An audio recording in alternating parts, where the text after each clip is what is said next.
వందే గురుపరం పరం వందే మందారం మందారం ఇందిరానంద కందళం సమందానంద సందోహ బంధురం సింధురాననం భద్రమైనట్టి సుమధుర పదములెపుడు భద్రమైనట్టి సుమధుర పదములెపుడు వీణులారగ ఓ ప్రభూ వినగలిము నీదు మహిమల పాడు నీదు పరికి జీవితము అంకితం వెచ్చయు కొరకు నాదు దేహము దృఢముగా నడువనిము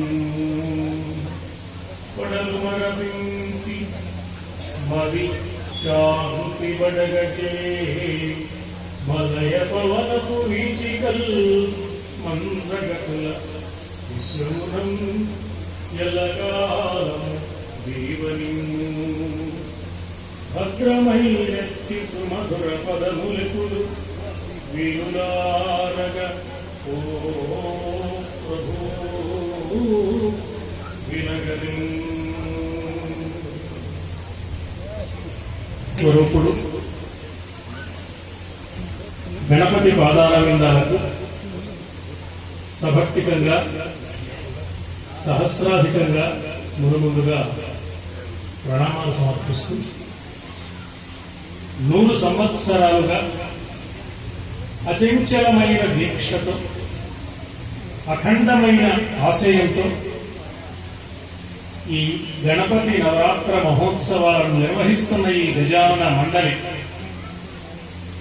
నాటి నుంచి నేటి వరకు ఈ బాధ్యతను తమ భుజస్కంధాలపైన వహిస్తున్న మాన్య మహోదయులైన అధ్యక్ష కార్యదర్శులు మొదలుగా కలిగిన సభ్యులందరికీ ముందుగా నా హృదయపూర్వకమైన సాధు అనుసరించి ప్రయత్నం ఉండాలి.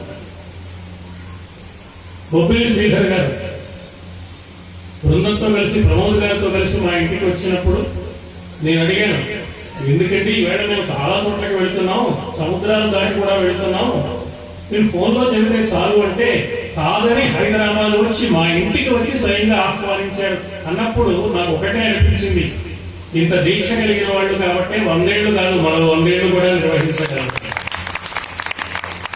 జీవితానికి ఒక ఆశయం, ఆశయానికి ఒక ఆచరణ, ఆచరణకు ఒక స్థిర చిత్తం ప్రతి వ్యక్తికి అవసరం. అలాంటి వ్యక్తుల సమూహం ఈ గజానన మండలిగా ఏర్పడి ఇక్కడ 100 సంవత్సరాలుగా అద్భుతంగా ఈ కార్యక్రమాలను నిర్వహిస్తూ శత వసంతోత్సవాలలో భాగంగా ఈనాడు నవరాత్రి మహోత్సవాలు నిర్వహిస్తూ 2వ రోజున కర్ణుడి పాత్రను గురించి 4 మంచి మాటలు మీ అందరితో పంచుకునే అవకాశాన్ని కల్పిస్తూ ఇప్పుడే మాట్లాడారు అధ్యక్షుల వారు. వేదిక మీద 5-6 కూర్చున్నప్పటికీ అధ్యక్షుల వారు ఒక్కరే మాట్లాడినా అధ్యక్షుల వారిని మాట మాత్రమే మనస్సు అందరిది అని నాకు అర్థమవుతుంది. అందరూ కలిసి ఒకే మాట మీద ఉండడం అంటే ఏమిటో, ఒకే బాటలో నడవడం అంటే ఏమిటో, ఒకే ఆశయానికి కట్టుబడి ఉండడం అంటే ఏమిటో ఈ మంథనిలో నేను చూసి అంతులేని ఆనందాన్ని పొందుతున్నాను. పాత్ర వంటి పాత్ర మరొక్కటి లేదు అంటే ఆ మాట అభిమానపూరితం కావచ్చునేమో కానీ అతిశయోక్తి కాదు, అసత్యం కాదు. పెద్దలు అన్నారు, కర్ణుడి తల భారతం అనే మాట. తల అంటే ఆలోచన అన్నమాట. కర్ణుడి మనస్సులో ఉన్న ఆలోచనల కారణంగా మహాభారత కథ తిరగవలసిన అన్ని మలుపులు తిరిగింది. అంతేకాదు, మీలో పెద్దలైన వారికి తెలుసుంటుంది, ఒక మంచి సామెత ఉన్నది మహాభారతంలో కర్ణుడి గురించి. కార్తీకంతో వానలు సరి, కర్ణుడితో భారతం సరి అని. కర్ణుడు లేకపోతే భారతమే లేదు, భారత యుద్ధమే లేదు, భారత కథే లేదు, ఈనాడు మనం మాట్లాడుకోవడానికి అవకాశమే లేదు. ఎన్ని పాత్రలు కర్ణుడి చుట్టూ తిరుగుతున్నా కర్ణుడు కీలకమైన బాధ్యతలు వహించి కథ కురుక్షేత్రం దాకా నడవడానికి ముఖ్య కారకుడు అయ్యాడు కర్ణుడు. కర్ణుడే లేకపోతే కురుక్షేత్ర సంగ్రామమే లేదు. దాన్ని బట్టి వాడికి ఒక పేరు పెట్టాడు. పాఠం చెప్పేవాడికి ఉపాధ్యాయుడు అని పేరు, డ్రైవ్ చేసేవాడికి డ్రైవర్ అని పేరు, ఇంజిన్స్ తో పనిచేసేవాడికి ఇంజనీర్ అని పేరు, వైద్యం చేసే వ్యక్తికి వైద్యుడు అనే పేరు ఎటువంటిదో మన సంప్రదాయంలో బ్రాహ్మణ, క్షత్రియ, వైశ్య, శూద్ర అనే పేర్లు కూడా అటువంటివే అని మనం గమనించాలి. ఈవేళ వర్షాకాలం ప్రారంభంలో పంటలు ప్రారంభించడానికి, వ్యవసాయం ప్రారంభించడానికి రైతులు ఆరాటపడుతున్నప్పుడు ఈవేళ మనం పేపర్ చూస్తే, ఏ వార్త చూసినా, టీవీలో వార్తలు చూసినా ఒకటే నినాదం, నకిలీ విత్తనాలు, నకిలీ విత్తనాలు, నకిలీ విత్తనాలు. రైతులు బాధపడుతున్నారు, ఆందోళన చేస్తున్నారు, ఉద్యమం చేస్తున్నారు అంటున్నారు. ఎందుకని నకిలీ విత్తనాలయ్యాయి? విత్తనానికి ఉన్న స్వభావం దాంట్లో లేదు కాబట్టి, గుణము కర్మ లేవు కాబట్టి. విత్తనానికి ఒక గుణం ఉంది. ఏమిటి ఆ గుణం? పలుకు దెబ్బ వేస్తే గానీ విత్తనం లోపల పెట్టడానికి వీల్లేదు. అలాంటి విత్తనం భూమి పొరను చీల్చుకుని తనంతట తానుగా పైకి వస్తుంది. అలా రాగలగడం దాని స్వభావం. వచ్చేటప్పుడు జరిగేది అది చేసే పని, అది గుణం, ఇది కర్మ. ఈ రెండింటిని బట్టి దానికి విత్తనం అని పేరు పెట్టారు. ఈ రెండు లేకపోతే అది నకిలీ విత్తనం. అలాగే బ్రాహ్మణ, క్షత్రియ, వైశ్య, శూద్ర అనేవి కూడా వారి స్వభావాన్ని బట్టి, ఆ స్వభావాన్ని అనుసరించి వారు చేసే పనులను బట్టి పెట్టిన పేర్లు తప్ప పుట్టుకను బట్టి వచ్చిన కులాలు కానే కావు, కానే కావు, కానే కావు. భారతీయ సంప్రదాయం చాలా విశిష్టమైనది. విభాగాలు ఏర్పాటు చేసింది కానీ విభేదాలు సృష్టించలేదు. ఈ విభేదాలు 200 సంవత్సరాలు ఈ దేశాన్ని పరిపాలించి ఇంకా చాలా సంవత్సరాలు పరిపాలించాలనే దురాశ కలిగిన ఆంగ్లేయులు తెచ్చిపెట్టారు. ఈవేళ కాలేజీకి అప్లికేషన్ పెట్టాలంటే, ఉద్యోగానికి అప్లికేషన్ పెట్టాలంటే క్యాస్ట్ అనే కాలం సృష్టించిందే ఆంగ్లేయులు. అంతకు పూర్వం ఇది లేదే.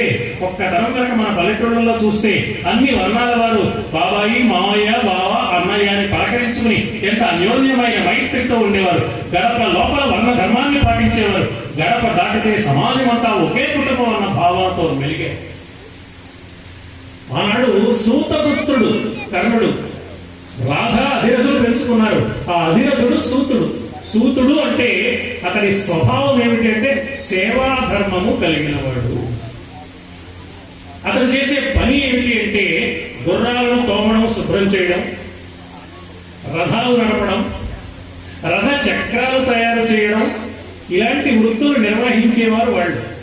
అతని స్వభావము, అతని కర్మను బట్టి పెట్టిన పేరు సూతుడు అని. సూతుడు ఇంత పెరిగాడు కాబట్టి కర్ణుడు కూడా సూతపుత్రుడుగా లోకంలో విఖ్యాతిని పొందాడు. సరే, అక్కడ పెరిగాడు. కథ మనకు తెలుసు. ఎంత ఆశ్చర్యకరం అంటే, కుంతీదేవికి పుట్టాడు కాబట్టి పాండవులలో కర్ణుడు కూడా పాండవుడే. కానీ పాండవ వంశంలో పుట్టి కౌరవుడుగా లోకంలో విఖ్యాతి పొందాడు. కౌరవులందరి పేర్లు చెప్పండి అంటే దుర్యోధనుడు, దుశ్శాసనుడు, కర్ణుడు మొదలు పెడుతున్నాం. ఆయన కౌరవులు ఎలా అవుతారండి? కుంతీదేవి కుమారుడైతే పుట్టడం పాండవ వంశంలో పుట్టాడు, పేరు మాత్రం కౌరవుడుగా వచ్చింది. ఇలాంటి పాత్ర మహాభారతంలో మరొక్కటి లేదు. ఎంత విచిత్రమైన పాత్ర, ఎంత విలక్షణమైన పాత్ర. కథలోకి మనం వెళితే మరి ఇంత అందంగా ఉన్నాడు కదా, అపారమైన దివ్య తేజస్సుతో ఉన్నాడు కదా కర్ణుడు. అంటే అవి పైన వేసుకున్న కవచం కాదు, పుట్టుకతోనే వచ్చే శరీరంలో భాగాలు. అది ఉంటే ఆ కవచం ఉన్నంత వరకు, ఆ కుండలాలు ఉన్నంత వరకు అతడికి మరణం లేదు. అది ఆ కవచ కుండలాల యొక్క ప్రత్యేకత. ఈ కవచ కుండలాలు ఉన్నంత వరకు మరణం లేదనే విషయం కర్ణుడికి తెలుసు. తెలుసో లేదో అని ఒక ప్రత్యేక సందర్భంలో సూర్య భగవానుడు తెలియజేశాడు. అది కవచ కుండలాల యొక్క ప్రత్యేకత. ఇలాంటి సహజమైన కవచ కుండలాలు కలిగి మరణం లేని కవచాన్ని, కుండలాలను ధరించిన వాడు మరొకడు లేడు మహాభారత కథలో. ఇందాక పెద్దలు చెప్పారు దానకర్ణుడు, దానకర్ణుడు అని. వేద విధులైన బ్రాహ్మణులు ఎదురు వాసవు చేతన్ ధరచేత. సరిగ్గా యుద్ధం జరుగుతున్న సమయంలో, యుద్ధంలో ఒక కీలకమైన ఘట్టం వచ్చిన సందర్భంలో ఉన్నటువంటి రథచక్రం భూమిలోకి కుంగిపోయింది. ఆ రథచక్రాన్ని ఎత్తుకునే ప్రయత్నం చేస్తున్న సమయంలో అర్జునుడు బాణం వేశాడు, కర్ణుడు ప్రాణం కోల్పోయాడు. ధరచేత శల్యుచేతను, శల్యుడు నకుల సహదేవులకు మేనమామ, నకుల సహదేవుల తల్లి అయిన మాద్రికి అన్న, మదరదేశం నుంచి వచ్చాడు. ఆయన పేరు శల్యుడు. ఈ శల్యుడు కర్ణుడి రథానికి సారథిగా ఉన్నాడు. యుద్ధంలో ఉన్నవాడు యుద్ధం చేస్తున్న వాడిని ఉత్సాహపరచడానికి బదులు వేరే ఇక్కడ శత వసంతోత్సవాలు జరుగుతున్నాయంటే పక్కన ఉన్నవారు ప్రోత్సహిస్తూ ఉత్సాహపరుస్తుంటే, 4 రూపాయలు ఇచ్చి ఉత్సాహపరిచేవాళ్ళు కొందరైతే, 1 రూపాయి ఇచ్చినా 4 మంచి మాటలు చెప్పి ఉత్సాహపరిచేవాళ్ళు కొందరుంటే, ఇంతమంది ప్రోత్సాహం కారణంగా అత్యుత్సాహంతో శక్తికి మించి పనిచేస్తారు ఎవరైనా. కానీ ఆ శల్యుడు సారథిగా ఉండి సూటిపోటి మాటలతో కర్ణుడి మనస్సుకి చికాకు కలిగించి ఏకాగ్రతని చెడగొట్టాడు.